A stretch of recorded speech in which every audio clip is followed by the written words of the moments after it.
वक्रतुंड महाकाय सूर्यकोटि समप्रभ निर्विघ्नं कुरु मे देव शुभकार्येषु सर्वदा गणपति भगवान की कर्पूरी गौरम करुणावतारम संसारी सारम भुजगेन्द्रहारम सदा वसन्तं हृदयारविन्दे भवं भवानी सहितं सर्वमंगलमांगल्ये शिवे सर्वार्थसाधिके शरणे त्र्यंबके गौरी मा नारायणे नमोस्तुते। ओम जयंती मंगला काली भद्रकाली कपालिनी दुर्गा क्षमा शिवा धात्री स्वाहा स्वधा नमोस्तुते। मनोजवं रुतुल्यवेगं जितेन्द्रियं बुद्धिमतां वरिष्ठं वातात्मजमेव नरयूथमोक्षं श्रीरामदूतं शरणं प्रपद्ये। अखण्डमण्डलाकारं व्याप्तं चराचरं तत्पदं दर्शितं येन तस्मै श्रीगुरुवे नमः। नीलाम्बुजये श्यामं कोमलांगं सीतासमालोकिते वामभागं पाणमहासाय एके चारुचापं नमामि रामं रघुवंशनाथं।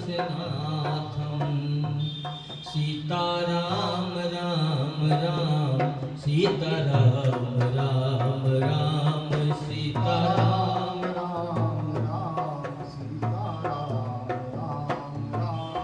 सीताराम राम राम सीताराम राम राम हो सीता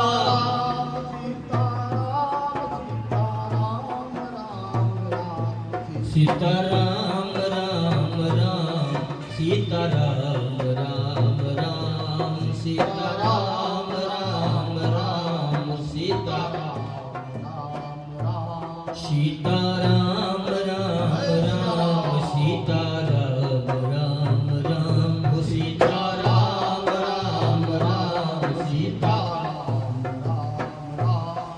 हो सीता राम चरण रति मोरे सीताराम चरण रति मोरे अनुदिन बढ़ाऊं अनुग्रह तोरे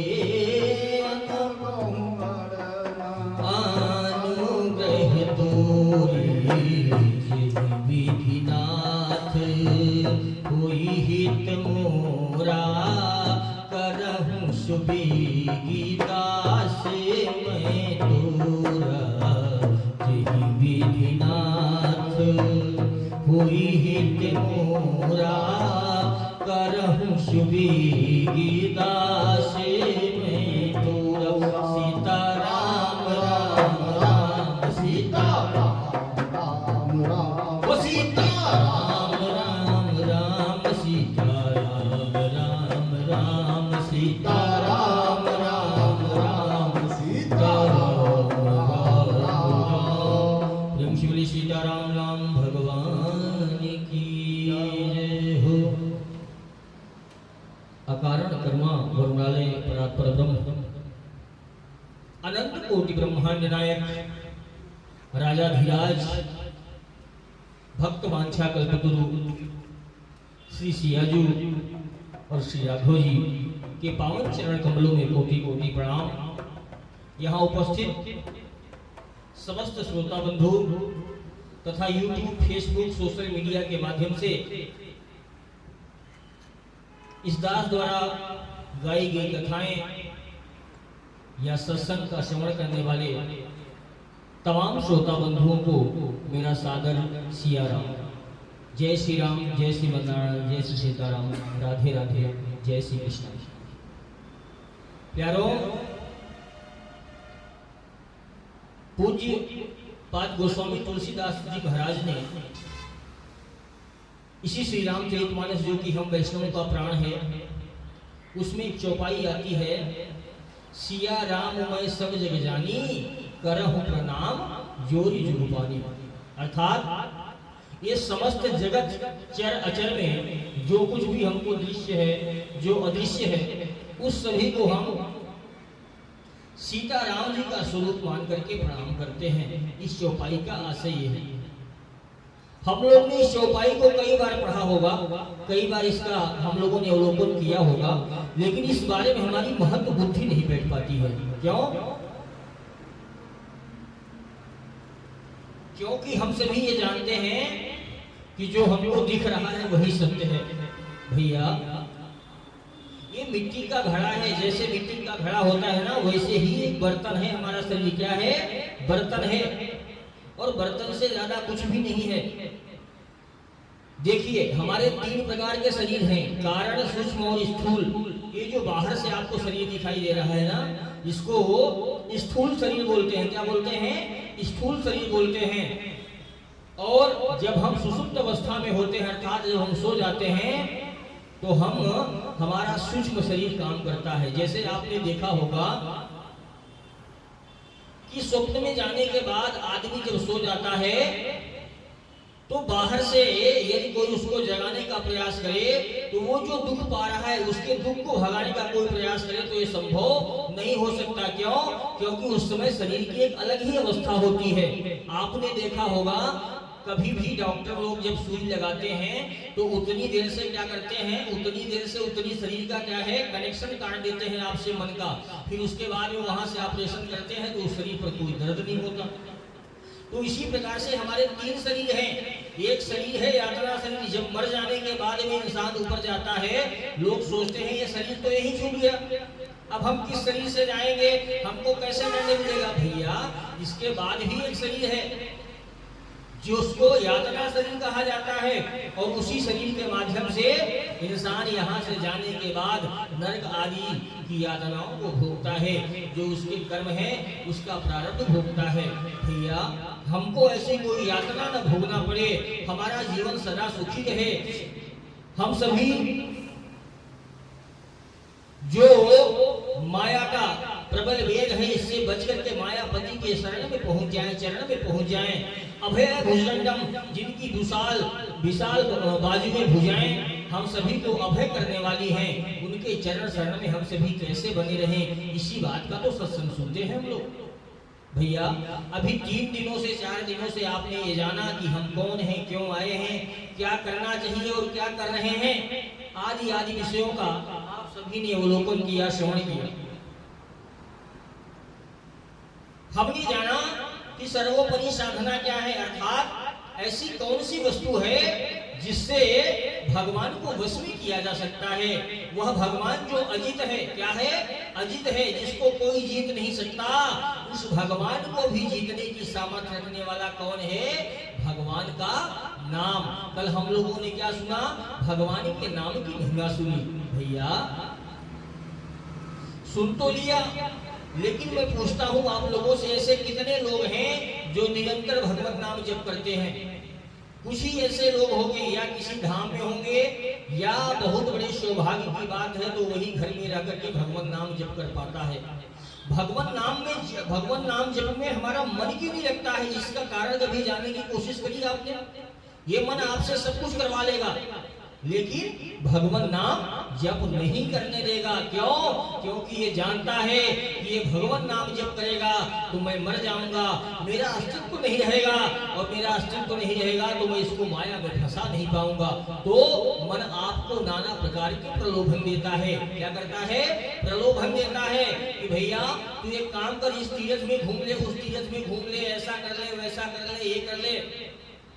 और हम इसके बहकावे में आ जाते हैं। हम जाते हैं भगवान के सामने दर्शन करने के लिए, मंदिर में जाने के बाद भगवान का दर्शन नहीं करते, फिर वहाँ जो चाइना की झूमर लगी हुई है, मकरोना का मार्बल लगा हुआ है, उसका दर्शन करते हैं। भगवान से नजरें मिलाने की हमारे अंदर हिम्मत कहाँ है? हो आप दुनिया में नजरें घुमाते फिरते हो, लेकिन जब भगवान के सामने जाते हो ना तो ये आपकी आंखें शर्म के मारे बंद हो जाती हैं। क्यों?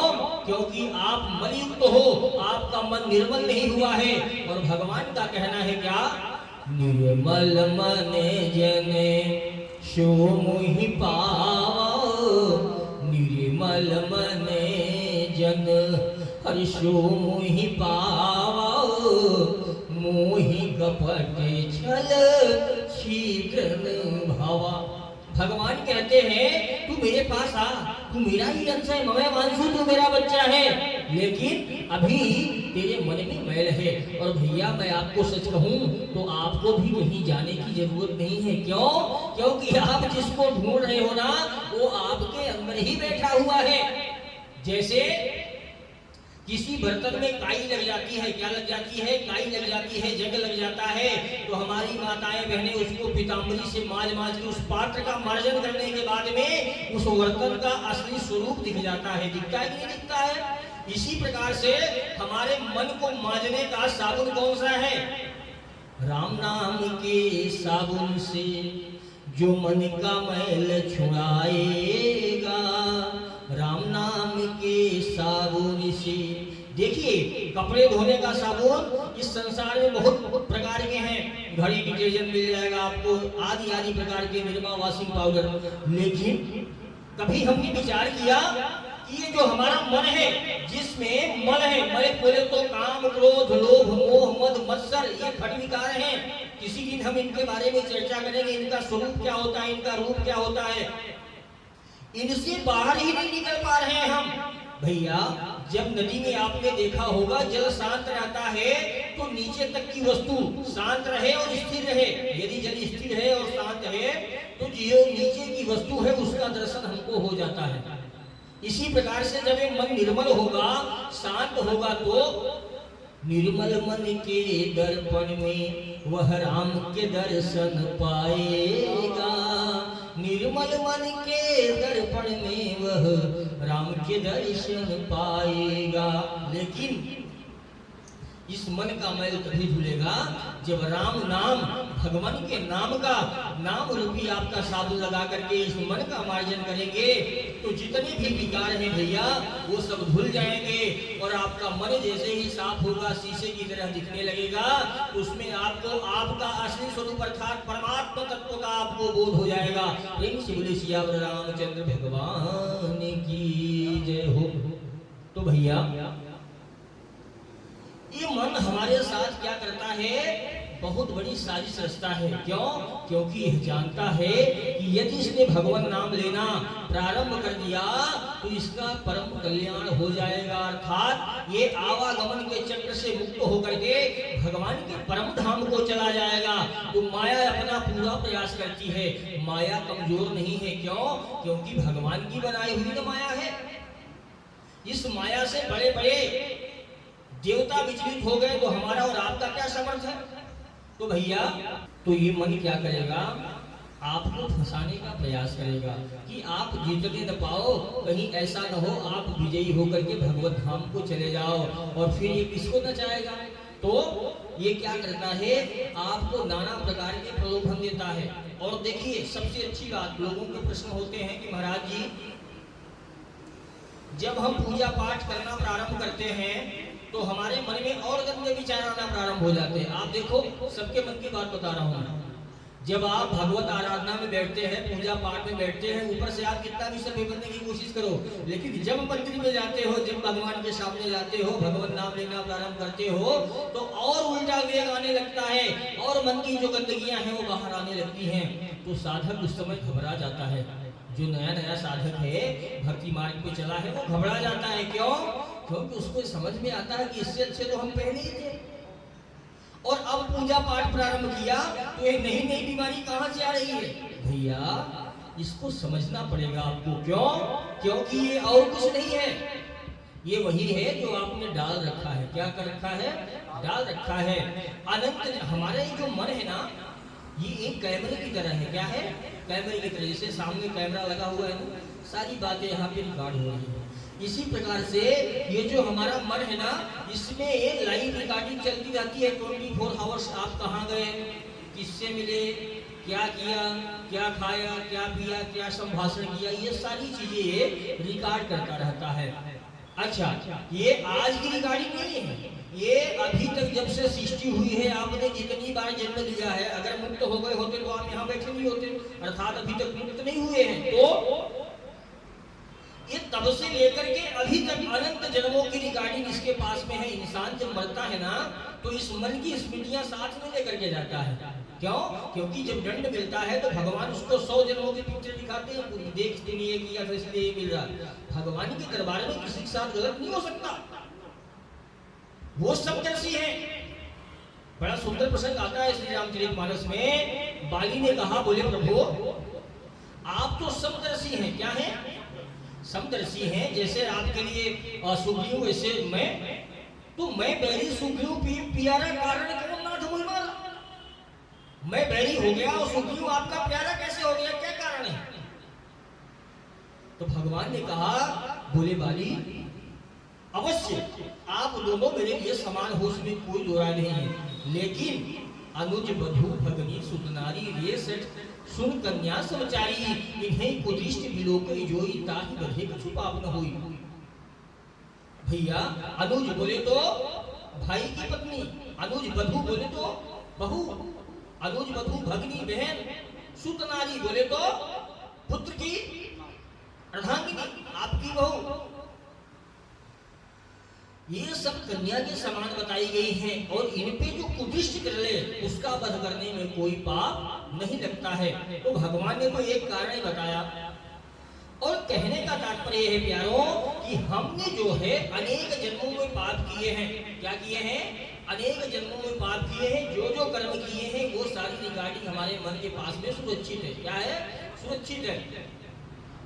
अब कुछ लोग बोल सकते हैं कि महाराज जी इतने जन्मों की रिकॉर्डिंग कैसे होगी इस मन में? भाई प्रश्न बन सकता है ना कि इतने जन्मों की रिकॉर्डिंग कैसे होगी? आपके पास मोबाइल है, उसमें 28 GB 32 GB जितना जो भी डाटा है, एक लिमिटेड डाटा है। लेकिन आप कल्पना करो, आप डॉक्टर से रिपोर्ट लेकर के देख लेना, आपके दिमाग में 1 अरब ज्ञान कोशिकाएं हैं। कितनी है? कितनी है? 1 अरब ज्ञान कोशिकाएं हैं। इस छोटे से भेजे में भगवान ने 1 अरब ज्ञान कोशिकाएं भर करके हमको इस धराधाम पे भेजा है। अर्थात इतने बड़े डिवाइस पे हमको सिर्फ ज्ञान इकट्ठा करने के लिए इस धराधाम में भेजा है, 1 अरब ज्ञान कोशिकाओं के साथ। और इससे भी ऊपर की बात सुनो, क्या 1-1 ज्ञान कोशिका में 1-1 लाख विषय, शब्द नहीं, 1-1 लाख विषय। जैसे श्री रामचरितमानस हो गई ना, एक विषय हो गया, श्रीमद् भगवद गीता हो गई, ऐसे 1-1 लाख विषय आप अर्जित करके बैठ सकते हैं। ये कैपेसिटी है आपके माइंड की, जो भगवान ने आपको गिफ्ट दिया है। इस गिफ्ट के बदले में हम क्या दे सकते हैं भगवान को, बताओ? तो भैया बहुत बड़ा डाटा है। ये जो हमारा मन है ना, ये बहुत चतुर है। हमारी दुर्गति का प्रमुख कारण हमारा मन है। क्या है? मन। इस मन पर जिसने विजय प्राप्त कर ली, ऐसे तो संभव नहीं है। फिर यदि संतों का संग हो जाए और नित्य हमको सत्संग मिले, तो हमको वो हमारा ये जो मन है ना, मन के दर्पण में हमको हमारी कमियां, सत्संग ऐसा लगता है ना कि हाँ आज का सत्संग सिर्फ मेरे लिए था, मेरे लिए था। क्यों? क्योंकि सत्संग सीधा अटैक करता है। तो भैया भगवत प्राप्ति का सबसे सहज उपाय है सत्संग, साधुओं से मिल जाना। जो प्रभु मोहि अनुग्रह कीन्हा, तो तुम आई दरसु हठि दीन्हा। विभीषण जी कहते हैं प्रभु की बड़ी कृपा है, आप जैसा महान वैष्णव महान भक्त हनुमान जी महाराज, प्रभु ने मुझ पे अनुग्रह किया है, तो तुमने हठ पूर्वक आकर के मुझको दर्शन दिया। क्या किया? जबरदस्ती आकर के दर्शन दिया। और मैं सत्य आपको बता रहा हूँ, यदि आप भगवान नाम पकड़ करके बैठ जाओगे, राम राम कृष्ण कृष्ण राधा राधा हरि हरि करने लगोगे कुछ दिनों तक, तो आपको नहीं समझ में आएगा। क्यों? क्योंकि जैसे हम भोजन करते हैं ना, तो जब भूख लगी है, खाना खाना प्रारंभ किए, 2 रोटी खा गए, 3 रोटी खा गए, समझ में नहीं आता। तब तक नहीं समझ में आता है जब तक कि पेट भर नहीं जाता है। इसी प्रकार से आपने 2 दिन 4 दिन 10 दिन नाम जपा, आपको कुछ नहीं समझ में आएगा। आप बोलोगे गुरु महाराज क्या बोल रहे थे? दीर्घ काल निरंतर सेवित हो, अर्थात सत्कार पूर्वक आप उसको सेवित करते रहो, उसका पान करते रहो। जिह्वा जब आपका राम के नाम का रस स्वादन करने लगेगी, तो मैं आपको सत्य बता रहा हूँ, राम नाम से मीठी कोई मिठाई नहीं है। रामचंद्र भगवान की जय हो। सत्कार पूर्वक दीर्घ काल, बोले तो लंबे समय तक सत्कार पूर्वक आप रसा स्वागत करते रहे। भैया ये मन क्या करता है? ये मन जानता है कि यदि इन्होंने नाम जब प्रारंभ किया तो मैं गया। तो क्या करता है? जैसे ही आप नाम जब प्रारंभ करते हैं, भगवान के पास जाते हैं, पूजा पाठ प्रारंभ करते हैं, साधना प्रारंभ करते हैं, तो ये मन और गंदे गंदे विचार निकालना प्रारंभ कर देता है। तो साधक घबरा जाता है, लेकिन उसको घबराना नहीं चाहिए। फिर उसको ये समझना चाहिए कि जो हमारे अंदर विकार भरा हुआ था, जैसे मटका भरा हुआ है, क्या है? मटका भरा हुआ है। अब उस मटके में अगर कुछ डालना है तो पानी क्या होगा? ऊपर ही आएगा ना, नीचे थोड़ी आएगा। इसी प्रकार से हमारा मन अनंत जन्मों की रिकॉर्डिंग लेकर के भर गया है। और जब भगवान नाम जाता है, आपने देखा होगा किसी सरोवर में, किसी तालाब में जब कोई हाथी जाता है, तो जो छोटे छोटे जीव हैं वो निकल करके भागने लगते हैं। क्यों? क्योंकि हाथी प्रवेश कर चुका है। तो ये भगवान का नाम इस मन के लिए हाथी है, मन के विकारों के लिए क्या है? हाथी है। ये मन हमारा सरोवर है, इसमें रहने वाले विकार क्या है? अन्य जीव हैं। और भगवान नाम क्या है? हाथी के समान है। जब नाम भगवान मत वाले हाथी की तरह आपके मन रूपी सरोवर में प्रवेश करते हैं, तो भैया जितने जीव जंतु पहले से विकार रूपी आपके अंदर हैं, वो सब निकलना प्रारंभ कर देते हैं। क्यों?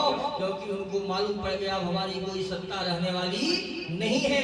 देख लेना, धीरे धीरे जब आप नाम जब प्रारंभ करेंगे, तो ये सारे विचार आपके क्या है? एक दिन आना बंद हो जाएंगे। क्यों? क्योंकि आपका पूरा मोबाइल खाली हो जाएगा, ब्लैंक हो जाएगा। तो तब आपका मन क्या होगा? निर्मल होगा। फिर एक एक जितने शास्त्र विरुद्ध आचरण हैं, जो नहीं करना चाहिए, जिनको करना आप अभी अमृत के समान समझते हो, उनका आप रोमन मत त्याग करोगे। कैसे करोगे? जैसे कोई किसी को कह दिया जाए, आप किसी ने उल्टी कर दी है, आप उसको खा लो, कोई नहीं खाएगा। इसी प्रकार जब आपका मन निर्मल होगा, नाम भगवान अपना प्रभाव दिखाना चालू करेंगे, तो ये जो विषय भोग आपको अमृत के समान लग रहे हैं, इनका वमन वध त्याग कर देंगे आप, उल्टी की तरह इनका त्याग कर देंगे। भैया कुछ दिन जप करके तो देखो, नाम जपत मंगल दिशहूं, आपकी 10 दिशाएं मंगल न हो जाए तो मुझसे कहना।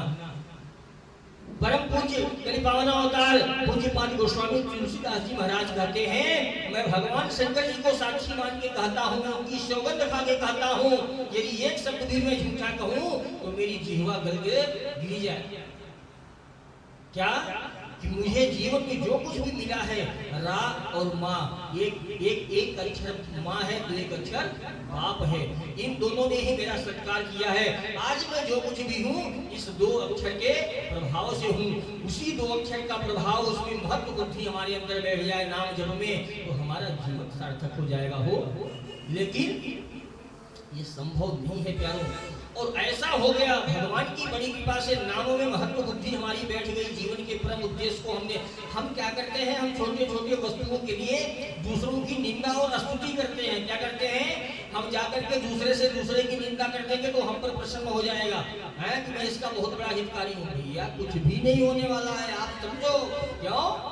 कोई है ये सोई जो हरे राम रचि राखा, अकुह करी तरीक हाँ वही शाखा। लिखने वाले ने लिख डाला है पहले से, भैया तू क्यों परेशान हो रहा है। और अरे जो तप करई को मारी तुम्हारी, तो भाभीऊ में किस कहीं त्रिपुरारी। लिखने वाले ने लिख तो दिया है, लेकिन यदि आप सत्कर्म करोगे, तपस्या करोगे, आपके जीवन में तपस्या होगी, भजन होगा, नाम रूपी धन होगा, तो भाभीऊ में की सकही त्रिपुरारी, अर्थात भगवान के लिए कुछ भी असंभव नहीं है। कर तुम बोले तो जो हम कर सकते हैं, जो करने योग्य है वह भी भगवान कर सकता है। अगर तुम बोले तो जिसकी किसी ने कल्पना नहीं की है भगवान वह भी कर सकता है। कर तुम अकर तुम अन्यथा कर तुम, अर्थात जो हमारी सोच से परे है। और सर्वसमर्थ से इस तरह भगवान क्या है, सर्वसमर्थ है, जिसके जैसे लव होती है ना, पलकों का झपकना, एक लव निमेश बोलते हैं इसको। इतनी देर में भगवान अपने भक्त के लिए नई सृष्टि का सृजन कर देते हैं। क्या कर देते हैं, नई सृष्टि का सृजन कर देते हैं। जैसे आपने देखा होगा, हरि जो तप करई कुमारी तुम्हारी भाभी में की सकही त्रिपुरारी, अर्थात यदि भगवान चाहें तो असंभव को भी संभव कर सकते हैं। कर तुम अकर तुम अन्यथा कर तुम सर्व समर्थ स ईश्वर। आप एक सुई होती ना, सुई जिससे माताएं बहनें कपड़ा सिलती हैं, उस सुई से आप चाहो तो पतली वाली सुई में मोटा वाला धागा पिरो लो तो संभव है क्या?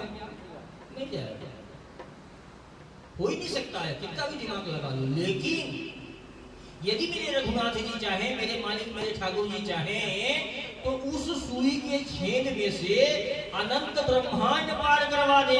हमको तुमको इस धरती को नहीं, अनंत ब्रह्मांड को पार करवा दे। बोलिए सियावर रामचंद्र भगवान की जय। ये सामर्थ्य है इसके, हमारे मालिक की, हमारे नाथ की। और हम घबरा जाते हैं, वो तलवार लेके आ रहा। अरे भैया, वो तलवार भी तेरे गले तक आते आते तेरे गले का हार बन जाएगी, लेकिन तुझको उसकी रहमत पे, उसके कर्म पे भरोसा होना चाहिए। लेकिन मनुष्यों को हो नहीं पाता है। भैया, जब हम भगवान का नाम जप करेंगे, जैसे मान लीजिए मैं आज व्यासपीठ पे बैठा हूँ, इसके आगे पर्दा लगा हुआ है, आप वहां से महाराज जी का नाम पुकारेंगे तो मैं क्या करूंगा, फटाक से पर्दा खोल दूंगा।